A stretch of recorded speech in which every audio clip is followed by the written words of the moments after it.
Hey, it's me. Hi, welcome to the Pete the Planner Show. I'm your host, Pete the Planner. As you will learn today on this episode of the Pete the Planner Show, I'm on 2 hours sleep.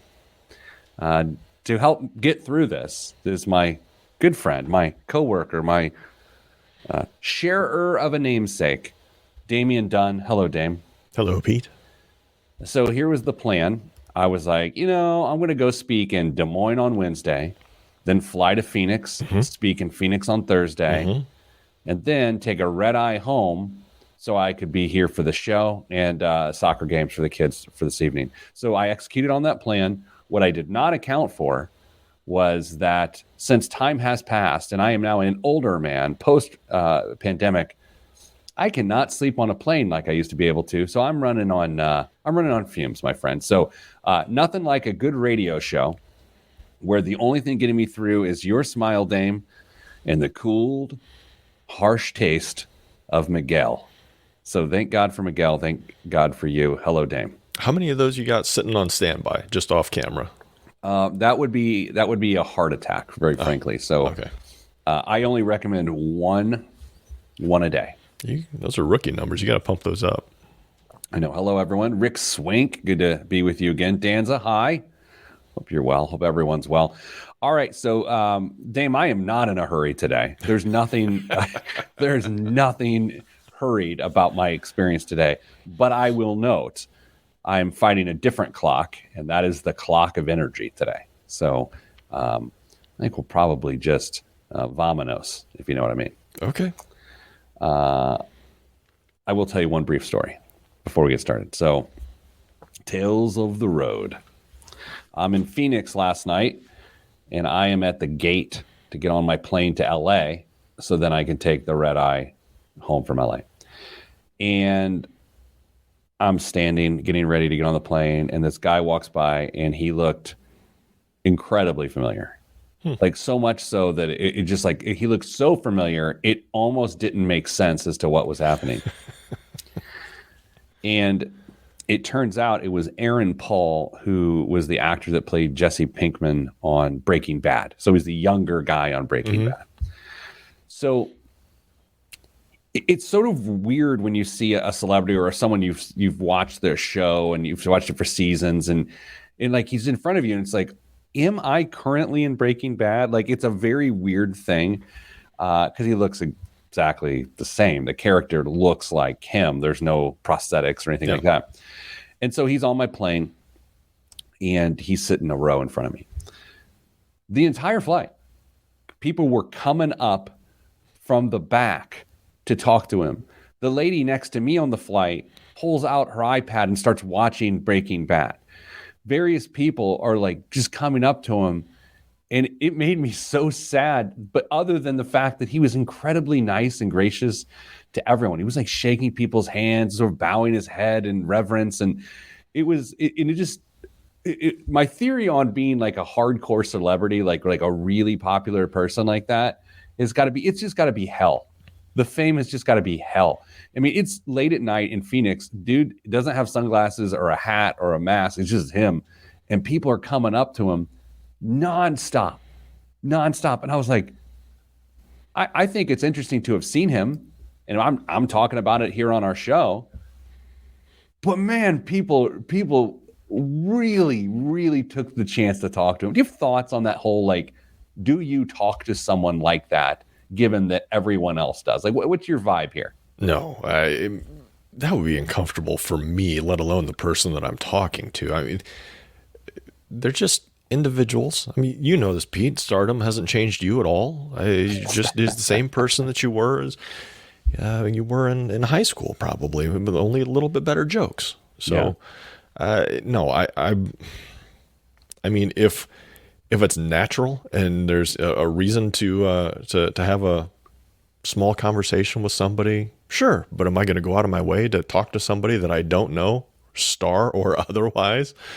Probably not in my wheelhouse. Well, based on how much I fly, I tend to get upgraded to first class, not because I'm buying first class, but because I have a lot of airline miles. Right. So I'm in first class, he's in first class, and people are just coming to use the bathroom in first class so they can walk back and talk to him. Like, right. It was just very odd. Anyway, so that's the only interesting thing that's happened to me in the last 48 hours. Anybody throw off any good one-liners as they were walking by, just as to try and get a laugh out of them? Probably. I had my headphones on because I can't tolerate any of that. So let's do a show. We actually, I have to say, I'm kind of excited about all three topics today. I find them to be interesting. And let's see what we can do with them. And let's see if I can remember them when I start the show. So it's with that I need to set my clock. You ready to go, buddy? Yes. All right. In 3, 2, 1. This week on the Pete the Planner Show, we answer your money questions. Here's how the show works. You email us askpete@petetheplanner.com. That's askpete@petetheplanner.com. And here's what we will do. Sometimes we'll just leave your emails sit in the box for months, or we'll answer them. And beyond that, what we'll do is we'll bring our own topics to this here financial radio show. And by we, I mean Damian Dunn, Vice President of Advice at Your Moneyline. Hello, Dame. Hello, Pete. Good to be with you. Fair warning to all of our people here today. I'm on 2 hours of sleep, coming off of a red eye, and of which Ted this morning said, "How was your pink eye?" Which I think he sort of missed how all of that works. Alas, here we are, mustering enough strength to bring people everything they need to know about their financial lives. Dame, I saw a headline the other day that read, "Adjustable rate mortgages demand doubles as interest rates hit the highest since 2009. And this is disconcerting to me because, number one, the adjustable rate mortgage is among my least favorite financial products. And so when the demand for it spikes at a period of time in which there is thought that interest rates are going to keep going up, help me understand how this is not a horrible piece of news that has popped through. Not only are interest rates projected to go up, but Pete, I think it's reasonable to think that maybe home values go down in the coming period of time. We never want to hit it's a perfect storm of housing. But this is a problem. Can you explain to those who don't understand what an adjustable rate mortgage is? Yeah, so let's say you want to buy that shiny house on the corner that has the white fence and a nice porch, and you just don't have quite enough money to make the payment on a traditional mortgage. Well, what are you going to do? Well, you know what? You might be able to find a little bit better rate, an adjustable rate mortgage, an ARM. They'll give you a better rate, and you'll make that payment over maybe a 3-year period or a 5-year period, but that interest rate is going to adjust at some point. It could be at different periods of time. It could be at the very end of the period, but that interest rate is going to find its level with what interest rates are in the future. And you may not be able to afford that payment then either. People often get into these products to think, you know what, I can't now, but I will in a few years. I'll be able to afford that normal mortgage in a few years, or I'm going to move on to a different house and I don't want to put principal into it. I just want to basically... sorry, that was a different product that I was thinking of there for just a second. Interesting. Another favorite product of ours. It's just a way to afford a house that you may not otherwise be able to afford in a more conventional mortgage product. Not a great idea. Yeah, that's what concerns me here is not only are people making a bet that 3 years from now interest rates will be lower, they're ignoring the fact that their payment will naturally be higher because of property tax increases, because of insurance increases. And don't forget, as you just mentioned, people will also use this artificially low rate to push the limits of what they can afford. It's just a bad idea. How do you think housing prices play into this? Because I agree. I mean, it is conceivable that 3 years from now that housing prices are exactly the same as to what they are now, or that they've slowed down a little bit. How do you think that plays in? Well, first, my assumption or my guess on what housing prices are going to do over the next 3 years, I would guess in many markets they're lower than what they are right now. I think demand dries up, interest rates go higher, and we see a coming to terms with some of this inflation that we've had in housing prices. How is this going to play into the rates that people choose, or the mortgage products that people choose in their home buying selection process? People still have this desire to be homeowners, and maybe not as much as they did in years past, but those people that want to be homeowners are going to try and find any way they can get their foot in the door. And if that means that they're going to take on potentially risky mortgages or not as advantageous or consistent payments mortgages, they're going to do it. And we've seen it before. We saw it. I remember mid 2000s, people were telling me ARM's the only thing you should be doing right now. ARM's the only thing you should be doing right now. And, no, it's not. Settle up, be happy with consistency of your mortgage payment. Don't try and outsmart the room on this. The average contract interest rate for 30-year fixed rate mortgages with conforming loan balance increased to 5.37%. From 5.2%, and that is the highest rate since 2009. I think another angle to this, and I want to be careful here and respectful, I can't imagine being a mortgage expert and recommending an ARM to someone right now, because it's one thing for a consumer to seek out an ARM. It's another thing for a lender or a mortgage broker to say, I know you're struggling to afford based on these interest rates. Why don't we take a look at an adjustable rate mortgage? Because they're trying to get the deal done. And the way that a person would frame that is they're saying, well, I'm helping the person accomplish their goal to buy a home. And to be fair, anytime you're talking about financing anything, whether it's a college education, a new car purchase, a home purchase, the goal isn't to make the purchase. That's not the goal. The goal is to make a purchase that makes sense. And sometimes a salesperson involved in financing will remove themselves from that duty that I'm bestowing upon them to help a person understand if the deal itself makes financial sense. And then that's how they're able to not feel culpable for what's going on. I'll say this, Dame.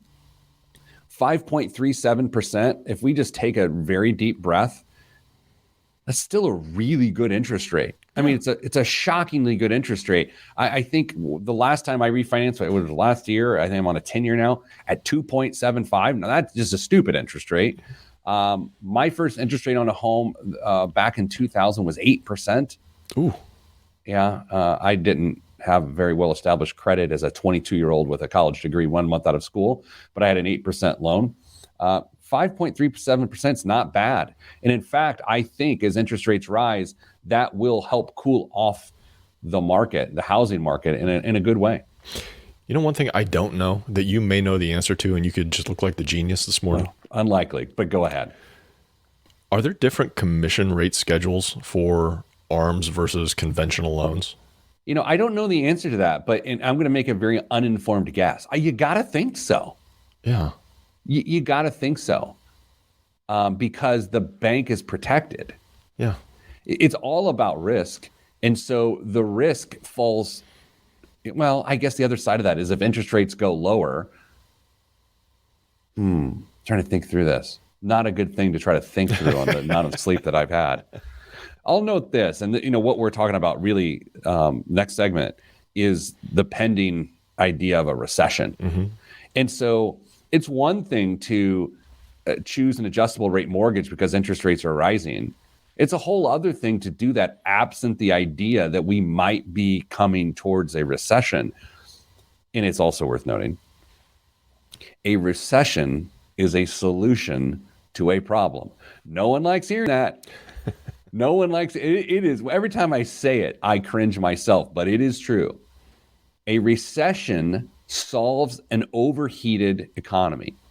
And that's what's about to happen, in my estimation. We're going to talk a lot about that on the next segment. But I'm willing to give a very big, sweeping generalization into this segment. I would recommend an ARM, an adjustable rate mortgage, to 1 to 2% of potential buyers of a home, and probably no one else. And if you're thinking, oh, well, I'm likely in that 1 to 2%, no, you're not. I think it is a really bad risk decision to get an adjustable rate mortgage. And if that's what you have to do to afford a home, you can't afford the home, and you take that in light of what's about to happen in terms of the economy, it is a bad decision that we would hope that you will prevent yourself from making.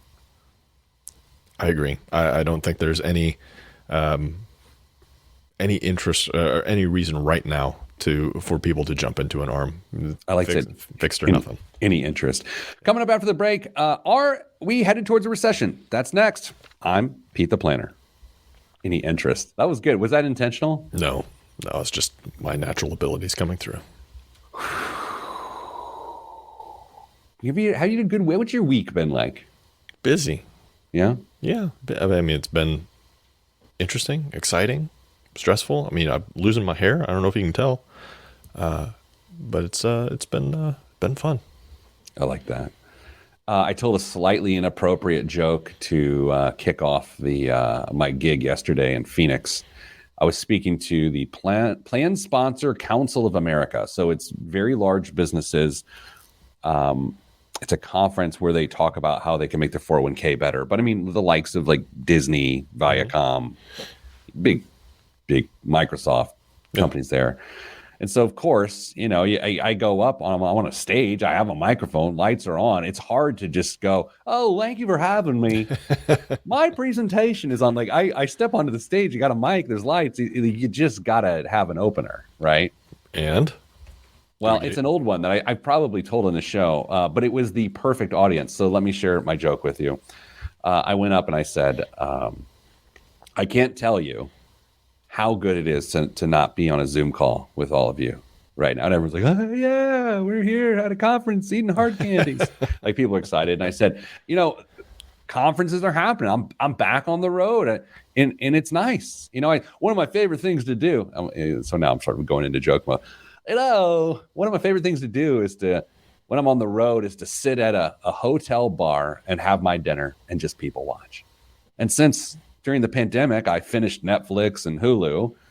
What else am I going to do? And People Watch is the ultimate reality show. So I was in New Orleans last week, and I was at a hotel and having some crawfish. And I see these two people start to talk at the bar, a couple stools down. And they clearly did not know each other prior to this, but they were certainly getting to know each other. So much so that I was beginning to text my wife updates on this new drama unfolding in front of us. I'm going to call a quick timeout.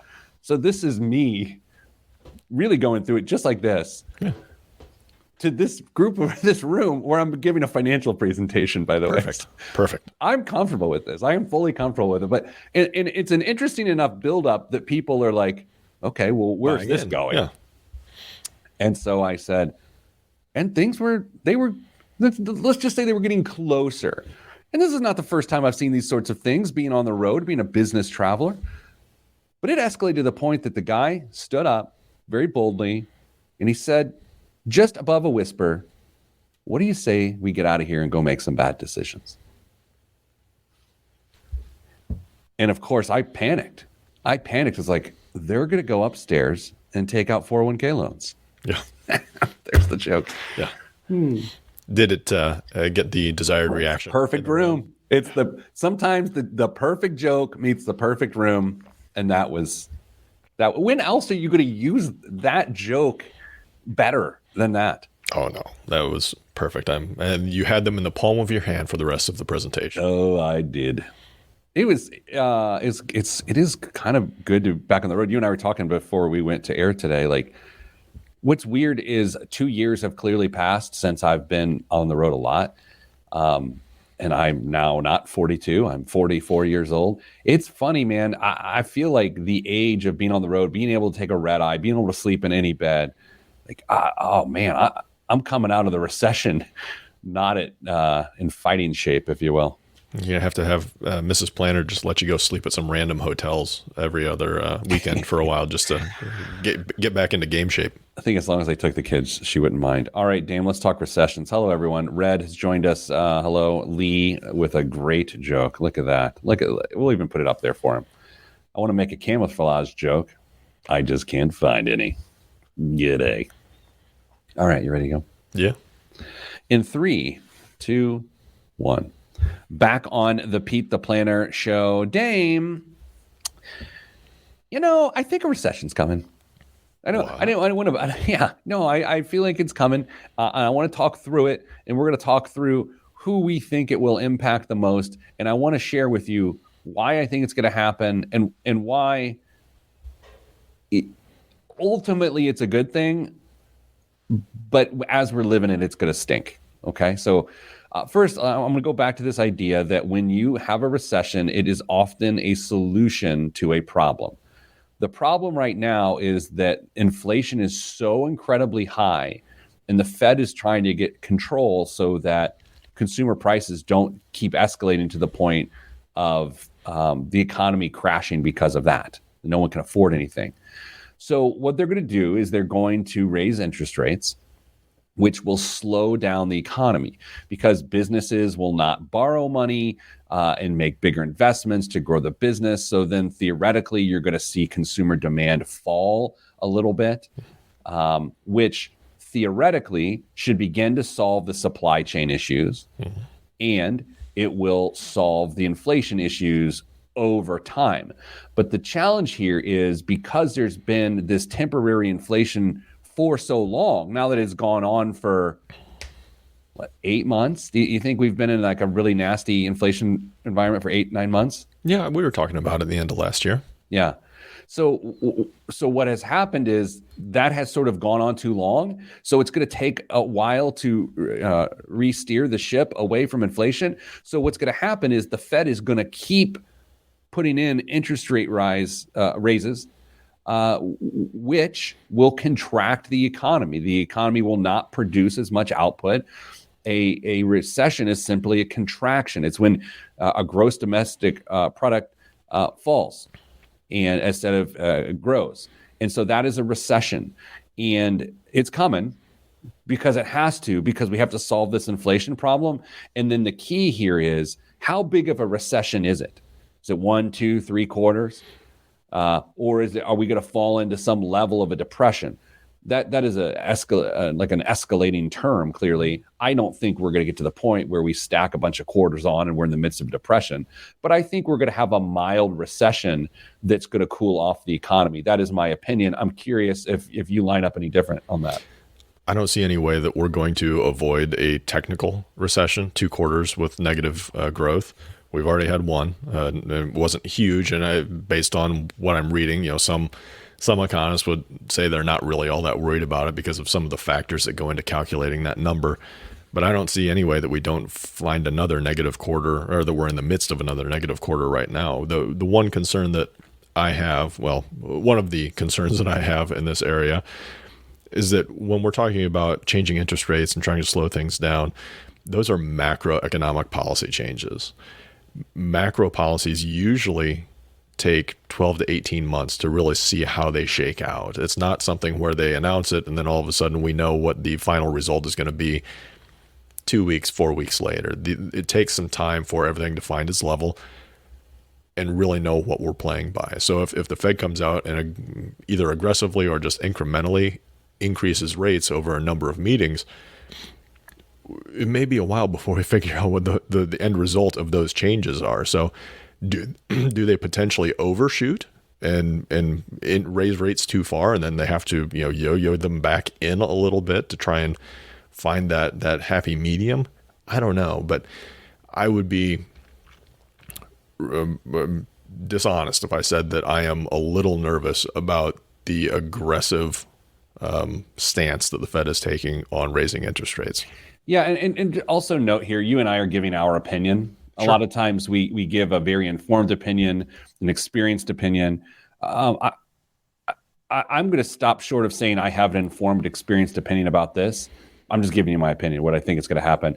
And what I also think is interesting here, and we're not going to get political, but I think that the stimulus packages that we had to try to solve the immediate challenges of the pandemic, they're going to have an impact. And now they had a positive impact, a very positive impact as they happened, right? Mm-hmm. They kept the economy afloat. They kept food in people's mouths.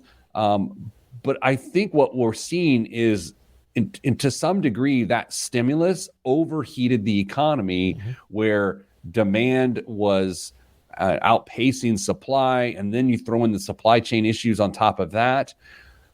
You look at the student loan moratorium and it going on, and now there's this escalated talk once again of student loan forgiveness. Dame, all of that has also contributed to people having extra income to pump into the economy, which is demand side, and then you have the supply chain issues.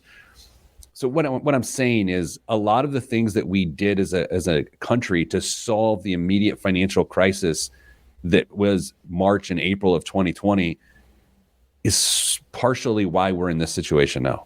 There will be no shortage of studies and papers written on what we've just experienced in the last 3 years going forward. It will be studied and ad nauseum to try and figure out how economic policy can influence and impact a society at large based on what we've done. Yeah, that's a good point because, and the other thing is here, what I'm not saying is it was a mistake because I don't feel like I have enough credibility to say it's a mistake. I think this is a really incredibly complicated issue that when it gets too political and it gets too polarized, what one side will say is it wasn't a mistake and the other side will say it is a mistake. And I'm not sure it's that simple. This reminds me of doing a home repair project. Like when I made a change out a toilet valve a few months ago, and the problem grows, the project grows because you solve one issue, and then there's a consequence to solving that issue, and then it keeps going and it escalates. And yeah, maybe somewhere along the way you did something less than ideal, but then you're just simply solving the problem in front of you, and it's hard to figure out what the third problem down the road is going to be. How many trips to the local hardware? Okay. Four. Yeah. So it's a pretty good metaphor. Yeah. Like there were four. While we're on it, I know you and I had planned about talking about which age band will be affected the most via this recession. And we can certainly do that. We have a couple minutes left. I also want us to weigh in briefly with another prediction of, since the student loan topic has heated up so much once again, student loan forgiveness, and you and I are nerds, so we've been slacking each other all week making predictions while our coworkers look on and, I don't know, disbelief. As you and I are like, no, this is what's going to happen. I want you to lay out not what you think should happen because we don't have time for that. I want to know, what do you think is going to happen? If you want me to go first, I would be glad to. I think there will be $10,000 of forgiveness offered. Because that's what the president has said he's been interested in from the jump. I think it's going to be 10 grand. I think it will be 10 grand. And I think I'm trying not to get out of hand here. I think it's great that will provide some sense of relief to people who have less than $10,000 of student loans. You know what I mean? Like the point of forgiveness is to clear up an obligation. But based on the average student loan balance, what is likely to happen is it's not going to provide a lot of relief to those people. It's not going to change their payment. They're not even making a payment right now. So it doesn't solve that cash flow issue. Now, that could arguably cool off the economy a little bit, which is sort of nice when the student loan payments start back up. Sure. I know this sounds terrible, but when student loan payments start back up, that's going to help cool down the economy in a good way. Final thing I'll note, though, it's just going to increase the price of college. That's all it's going to do. So I'm not being skeptical. I'm just saying I agree with you. I think it's going to be $10,000. I think it could be a little bit more based on income-based repayment. But we will see. Coming up after the break, should you choose a time to retire or a date? That's next. I'm Pete the Planner. With the 2 seconds that I tried to explain what that segment was about coming up, I missed the mark and said something that didn't make sense. But I was already 4 seconds over. Alas, who cares? Apologize to our person at the radio station. You know, I understand why people who are really into politics and really associate with a particular side of the aisle love to get behind these economic arguments. Like I totally get it. Where I always sort of get lost listening to the arguments, though, is that I think people oversimplify the solutions to very complicated problems. And then that's where it just becomes really insincere. I understand, and I believe that everybody wants the right solution. They want what's best for the country as they see it. And the problem is we see things vastly differently depending on what part of the country you live in, what your background is, and that's part of this whole process. And as frustrating as politics is for many people, myself included, it's a necessary evil at this point. And so I am very happy to let people who are interested in doing those things do them. And I will stay the heck out and just complain from the sidelines in small groups. See, I think there should be some level of student loan forgiveness. Like I am in support of that.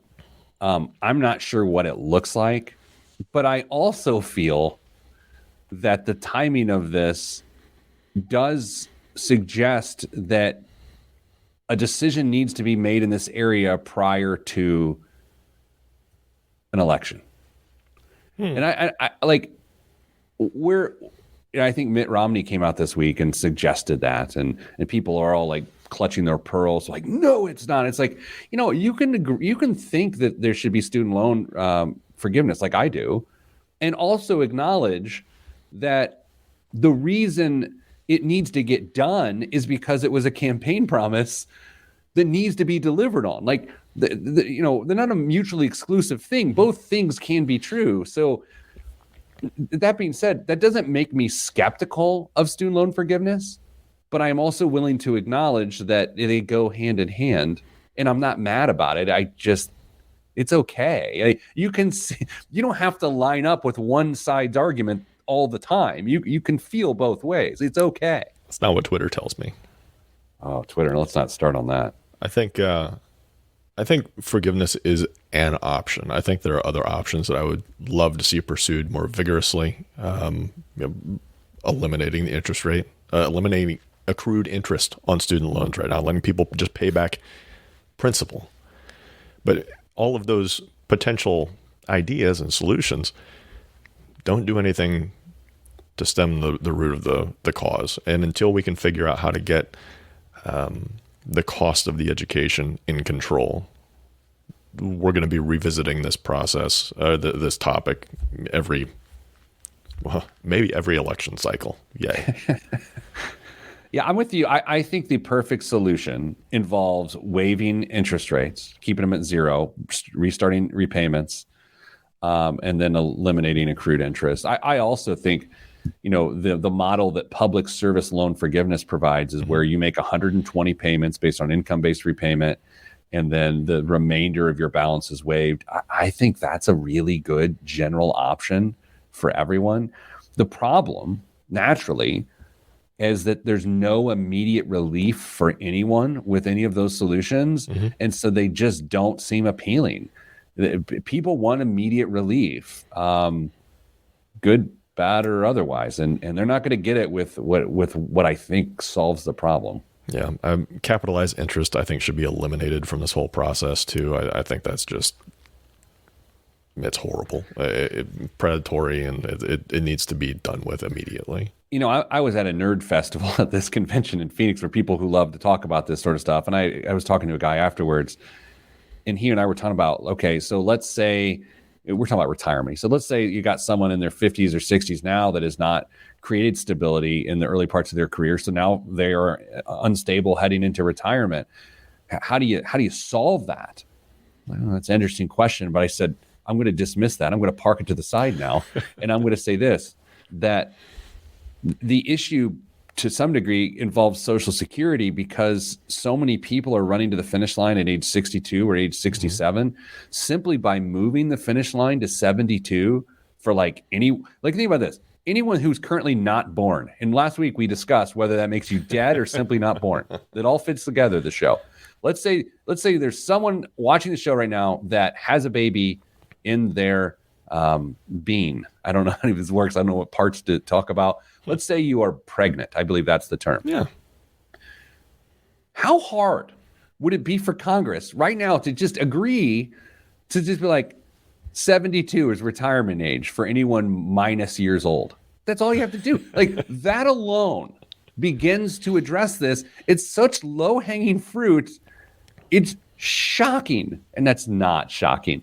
But it's mind-numbing as to how something like that is so obvious and just simply based in math and not politics and doesn't affect anyone who's alive, why can't even they get there of like beginning to solve the issue of retirement by simply moving back Social Security age? I don't understand that.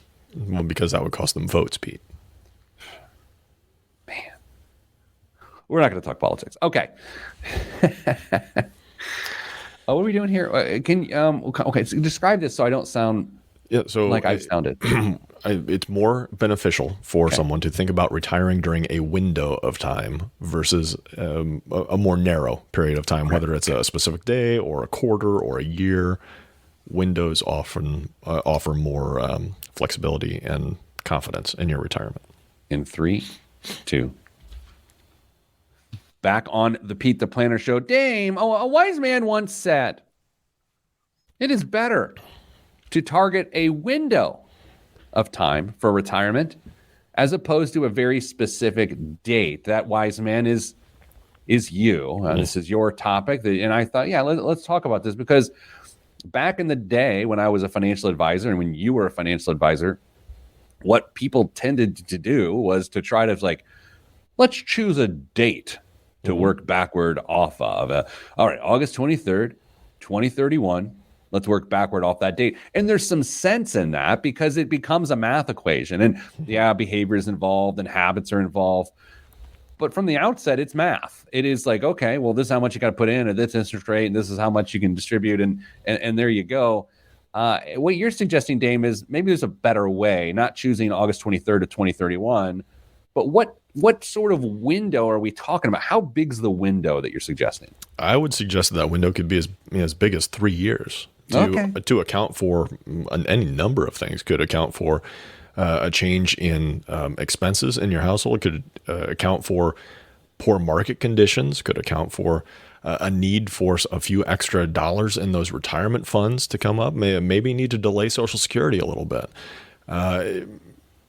Any number of factors could influence when you want to retire and when it's optimal for you to retire. The whole financial planning industry is based off of finding a specific day for somebody to retire.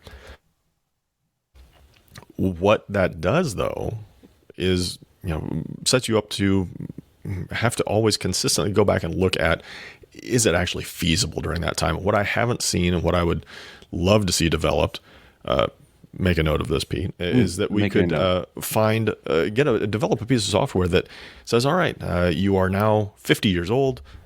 You want to retire sometime between the ages of 64 and 67. And then start looking at all the different parameters, what your Social Security benefits are going to be, what your estimated retirement funds will be based on any number of scenarios, adverse sequence of returns or just normal markets, health conditions, how long your expected life or your life expectancy is going to be after you retire at any one of those dates, and throw just all sorts of variables at it. And yes, there will be a ton of data to go through, but you'll be able to make really, really wise decisions. If I retire at 64 and figure that, the economy is a little skittish right now, what happens if we have 2 really bad years after I retire? Versus, what if I just work those 2 years and delay Social Security 2 years, add to my retirement funds, not draw down on my retirement assets? How different do things work if I just work a little bit longer and change my retirement plans? What I like about this idea is that let's say you do it the old school way, which is August 23rd to 2031. You're choosing a date, and that date is approaching, and the market is not doing great, and inflation is high, and you make the decision, you know what, that's not going to happen. Then there's this sort of purgatory feeling of, well, when is the right time? And I would think it becomes all consuming, right? You can't, Sure. It feels like a loss. It feels like a failure. This thing that you've saved for 40 years, all of the sudden you're chasing. Whereas if you said, hey, my window is anywhere from August 23rd, 2031 to October 15th, 2034, right? And so that way, when you approach, all you're doing is like, you know what? It's not going to be the earlier part. It's going to be the later part.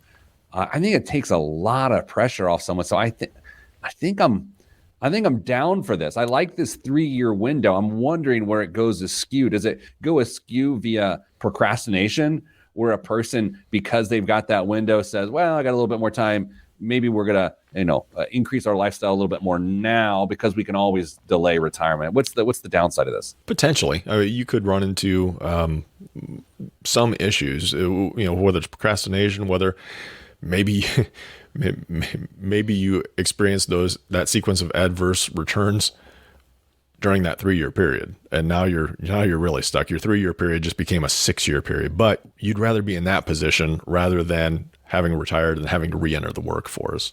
I will note, full disclosure, picking a date still works for one group of people.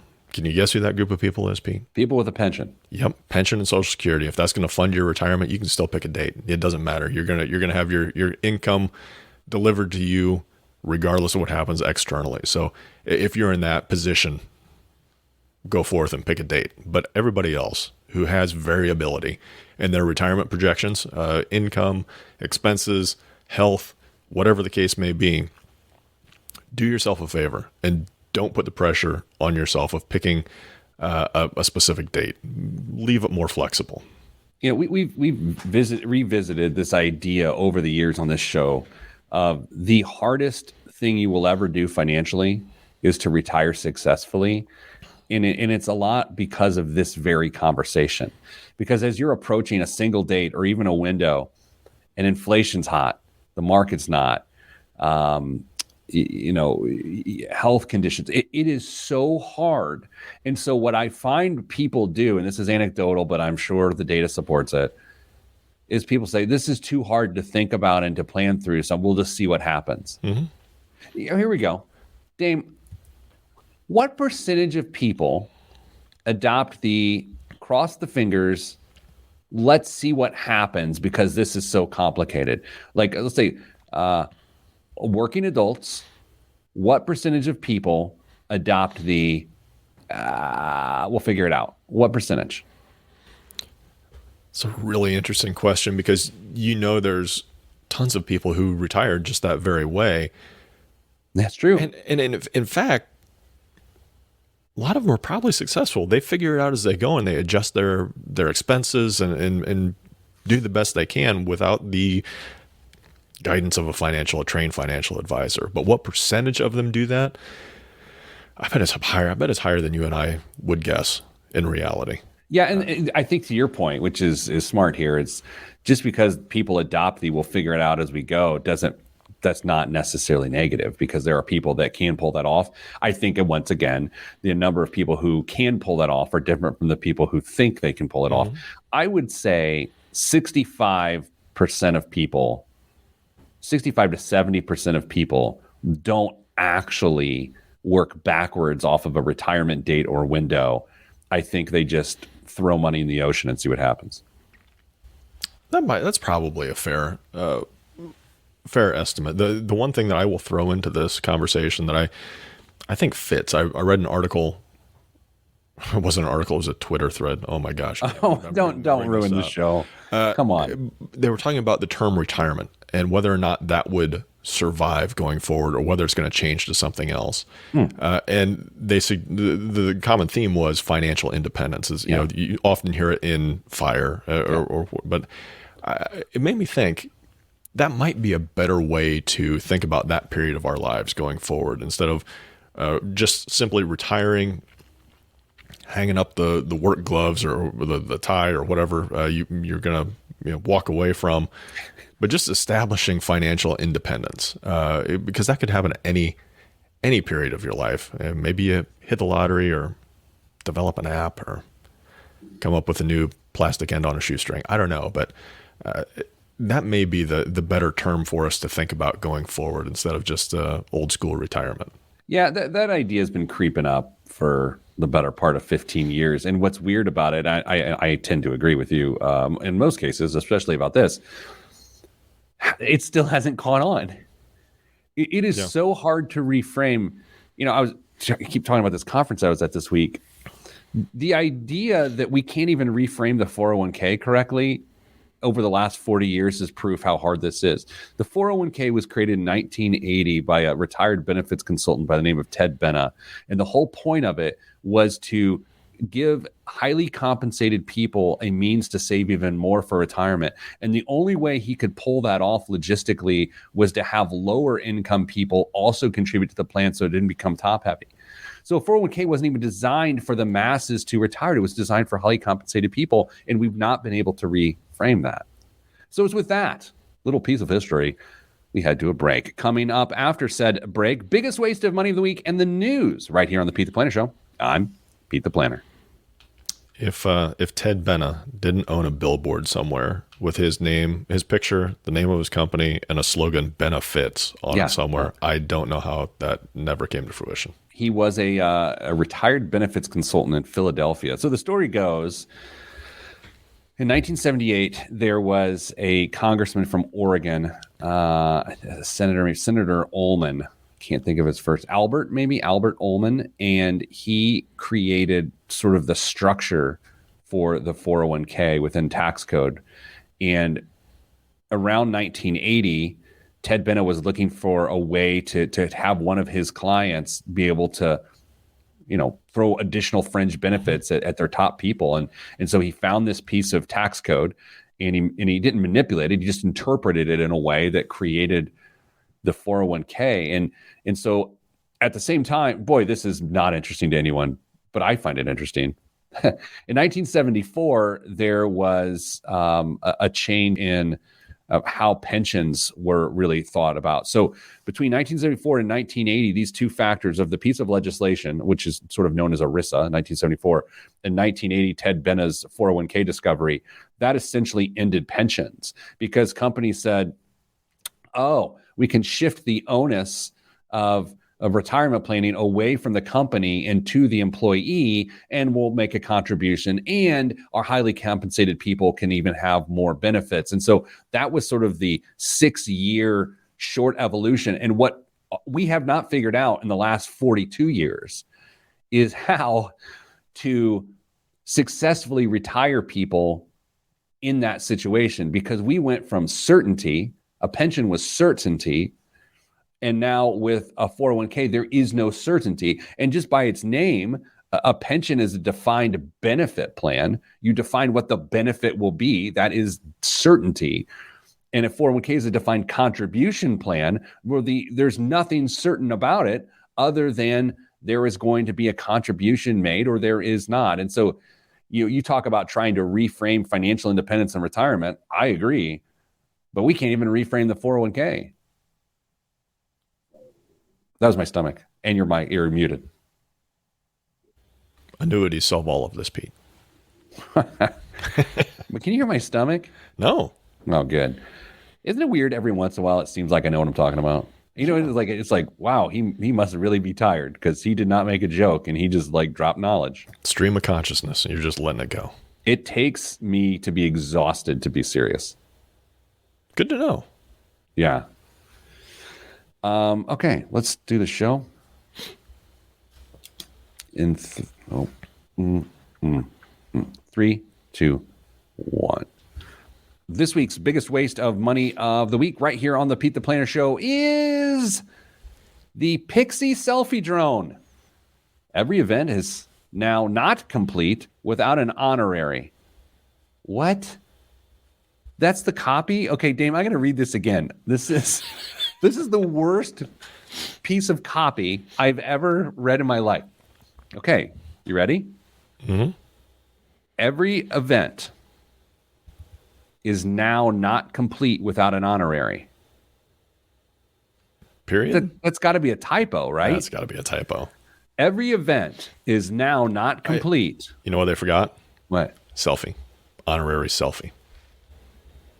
Even every event is now not complete is a horrible It's sentence. horrible. Yeah, absolutely. But they forgot a word in there.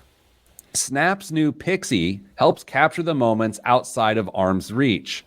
The easy-to-use miniature flying drone features a built-in camera and 4 preset flight paths. With the push of a button, the drone will float, orbit, follow you around, snapping selfies as you go. After the flight, Pixie will wirelessly transfer pictures to your Snapchat memories where you can edit them to your liking before posting. It's rechargeable battery, can run up to 8 flights, but can be paired with multiple batteries for extended use. Dame, what do you guess the Pixie selfie drone costs? And so it's not controlled by anybody. It's just push a button and it does it by itself, right? Yeah. I'm gonna guess that's $229.99. Dame, are you looking stuff up? No, it was one of my stories that I had. It was? Yeah. You're kidding me. No. You want me to read what I was gonna say? Yeah. I mean, here's the thing. Yeah, go ahead. Technology has once again discovered a new way to replace the outstretched arm. Did you write that copy? No, I wish I did, though. Okay. That's great. On Thursday, Snap unveiled a selfie game changer in the form of a yellow mini drone called Pixie. The quarter-pound Pixie retails for $229.99 and promises to be your very own personal flying Michael Bay. The gadget launches out of a user's palm and travels along one of 4 preset flight paths, capturing video and still images wirelessly, transferring them to Snapchat memories. In terms of battery life, Pixie's not equipped for Atlantic crossings. On a full charge, it needs to be plugged in after 5 to 8 flights. Snap's not planning on a pivot to unmanned flight, though the company did say it's selling a limited number of units while supplies last in the U.S. and France. Do you think the selfie will ever die? Nope. Do you think it's a trend that will die? Nope. Man, we're so vain. Pete the Planner thinks selfies are vain. I get my marketing team on that so we can get that out on social. What's in the news this week? It's one of the most recognizable outfits in American movie history.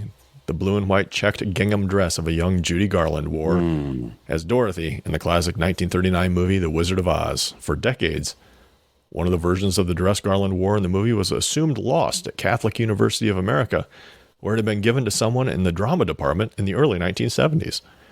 But the clearing out of some office clutter last year led to the finding of the dress in an old shoebox, and now it's headed to the auction block. The costume goes up for sale at Bonham's in May 24th in Los Angeles, where the pre-sale estimate is $2.5 million. $800 to $1.2 million. If it was an NFT, it'd probably be double that. The NFL wide receiver for the Chiefs about 10 years ago by the name of Dwayne Bowe. Yes. The greatest fantasy football league team name of all time was Somewhere Over Dwayne Bowe. And so every time I think of Judy Garland, I think about Somewhere Over Dwayne Bowe. Pete, what's one piece of Hollywood memorabilia you would love to have? Oh, that's a good question. I mean, I got to think it's going to be something from like Star Wars or Top Gun. Maybe. Or, my favorite movie, though, is Spies Like Us. And so the best scene in Spies Like Us with Dan Aykroyd and Chevy Chase is when they're sitting for their GLG 20 exam to become diplomats. And Chevy Chase comes in with a fake arm and a sling, and he has an eye patch. And so I would like the eye patch or the sling from Spies Like Us. Very oddly specific. What do you think? I went with Hollywood in general, so I went with a TV show that I will still pull up on Netflix on occasion. I haven't recently, but Magnum PI. Ooh. You want the mustache trimmer? I would love to have that 308 GTS that he drove around in. There were three. I think you just want a Ferrari. That's all. No. I want one of those Ferraris. Now they are grotesquely expensive right now, but you know what? I would settle for the helicopter that TC flew to. That paint scheme on the Island Hoppers was amazing. You and I obviously are the same age. It's weird that you and I could watch that show. That show was for adults. It wasn't for 9-year-old boys. No. Yet we liked it. So I wonder how great it is for an adult to watch. You ever watch those shows with your kids? Like they get something out of it, but you get something completely different out of it. I assume Magnum PI was the same. Yeah, I still watch them on occasion, and they hold up today. they still hold up. How chauvinistic is the show? Like, is Tom Selleck like creepy in retrospect? Is he like sexist? Or because sometimes that cool guy character can be like, "Hey, babe, come on," like, you know what I mean? Or does it? I mean, a little of that, Yeah. But yeah, it was a period of time, man. It's like watching Blazing Saddles now. You're just like, what? Does anybody admit to watching Blazing Saddles anymore? What else is in the news? Raises and promotions at work are keeping some prospective MBA students from enrolling. Business schools that used to receive workers looking for executive training, often with their company footing the bill, are increasingly competing against companies and the job offers and bigger pay that are those companies are dangling to entice young professionals to skip school and keep working. The biggest recent wage increases went to young employees, making it harder for them to walk away from work into an expensive degree for the 2 years it takes to go to school full time. Pete, that's something that I don't think we had considered with all of the headwinds that college enrollment faces in the coming years. Increased wages competing for MBA students wasn't on my radar. Yeah.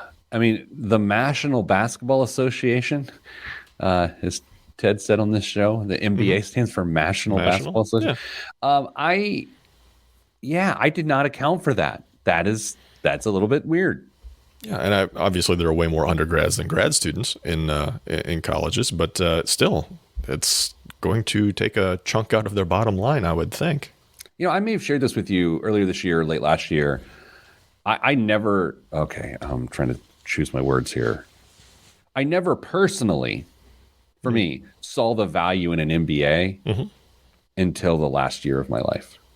And I wish I would have it. I wish I had an MBA so bad, because for me, and this is where Mrs. Planner and I this is where she becomes especially disappointed in my perspective.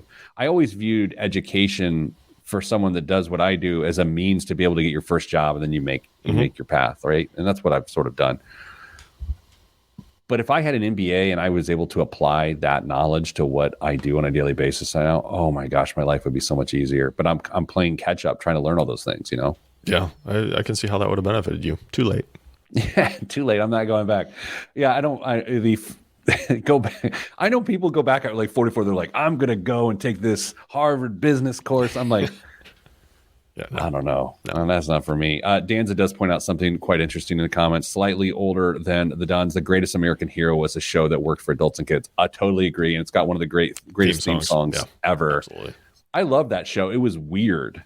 But I really liked it. Dame, one last story. Do you have time? Yeah, Fidelity's going to put Bitcoin in their 401k plans. It's going to be kind of expensive to do it. But yeah, you could put up to 20% of your 401k at Fidelity into Bitcoin. 20%? Yep. It can be lower. The companies can make it lower, but they're going to cap it at 20. Oh, boy. You know what? Oh, boy. I don't know. I mean, look, when it's all said and done, I'm just going to be this old guy that's against new trends. Like, the computers are fad. I mean, that's where I'm at. But I think putting crypto inside of a 401k is just against a fiduciary responsibility. If you're going to use 401k as a retention tool, you got to do it for younger people. That's all we have time for this week. Sending you good vibes, because good vibes are all that's in the budget. I'm Pete the Planner, and this certainly was something. It's just a bad idea. It's not great. I'm going to go, not because I'm in a hurry, but I'm out of energy. So, Dame, I don't think I'm going to talk to you until Monday. It was great seeing you. Glad you're home safe. Go to bed. I'm going to take PTO, which doesn't really happen. So I'm going to go do that. Is it PTO? Shouldn't we have a policy, like as a business, that if you take a red eye, that the next day isn't PTO? Yeah. I thought, well, we don't, do we? We do now. We had something about traveling 4 days and the fifth day was off or something like that. I don't know. Anyway, I'm out. Can we petition to rename PTO just for you, so it's Pete's time off, and then everybody else uses some other acronym? DTO, Dame's time off. Yes, I mean, we would. I'm not going to say I'm special enough for my own, but yeah, PTO is reserved. Oh, yeah, sure. All right, y'all. Thanks for being with us. Eat your vegetables. I don't know. Stay getting money.